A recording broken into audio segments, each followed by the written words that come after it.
जैसे ही सनवल की तबीयत अस्पताल में ठीक होती है, सनवल तुरंत पिया के साथ असलम की कोर्ट में पेशी के लिए जाता है। सनवल अपने वकील दोस्त की मदद से असलम को जेल से रिहा करवा देता है। ये देखकर पिया बहुत खुश हो जाती है।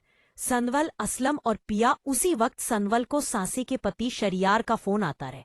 वो कहता है दाऊद की क्रिमिनल रिकॉर्ड वाली फाइल सोशल मीडिया पर वायरल कर दो। ये सुनकर सनवल तुरंत पिया को लेकर मीडिया वालों के पास जाता है और उन्हें दाऊद की क्रिमिनल रिकॉर्ड की फाइल, पिया उसे भी दाऊद की क्रिमिनल रिकॉर्ड की फाइल दिखा देती है। ये देखकर अय्यार गुस्से में दाऊद के पास चला जाता है। दाऊद उस वक्त न्यूज देख रहा होता है। तभी उसे डिप्टी कमिश्नर का फोन आता है और वो कहता है, आपकी क्रिमिनल रिकॉर्ड वो मुझे किसी तरह जेल जाने से बचा लो। उसी वक्त पीछे से अय्यार कहता है, अब्बू आपको अपने गुनाहों की सजा मिलनी चाहिए। दाऊद परेशान होकर अपनी गाड़ी में बैठकर असलम के घर पहुंच जाता है और कहता है, तुमने मेरे खिलाफ कोर्ट में अपील अगले दिन। सनवल असलम और पिया के साथ कोर्ट पहुंचता है। दाऊद भी अपने वकील के साथ वहां मौजूद होता है। पेशी शुरू होती है। जज असलम से पूछते हैं, क्या तुम्हें लगता है कि तुम्हारी बीवी की मौत की वजह दाऊद है? असलम कहता है, जज दाऊद को पिया की अम्मी का कातिल और गरीब लोगों की जमीनों पर कब्जा करने के जुर्म में 10 साल की जेल की सजा सुना देते हैं। पुलिस दाऊद को जेल ले जा रही होती है। उसी वक्त अय्यार वहां आ जाता है। दाऊद उसे देखकर रोने लगा है और कहता है, प्लीज। वहां पिया अपनी अम्मी को याद करके बहुत रोती है। उसी वक्त असलम पिया से पूछता है, क्या तुम सनवन से मोहब्बत करती हो?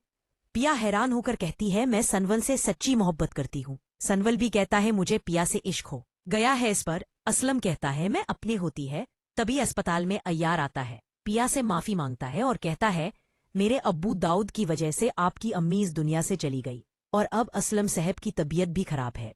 पिया अय्यार को माफ कर देती है और अय्यार ऑस्ट्रेलिया चला जाता है। उसी वक्त असलम एक हाथ से पिया का हाथ और दूसरे हाथ से सनवल का हाथ पकड़कर कहता है, सनवल तुम पिया से शादी कर लेना और इसे कभी अकेला मत छोड़ना। सनवल कहता है, मैं पिया का जिंदगी भर साथ दूंगा।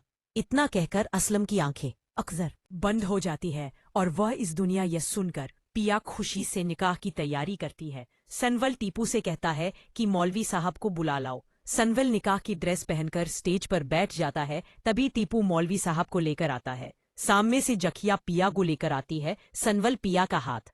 अगले दिन सनवल असलम साहब के गैराज में अपना बड़ा सा डाबा क्लब खोल लेता है और हलाल रोजी कमाने लगता है।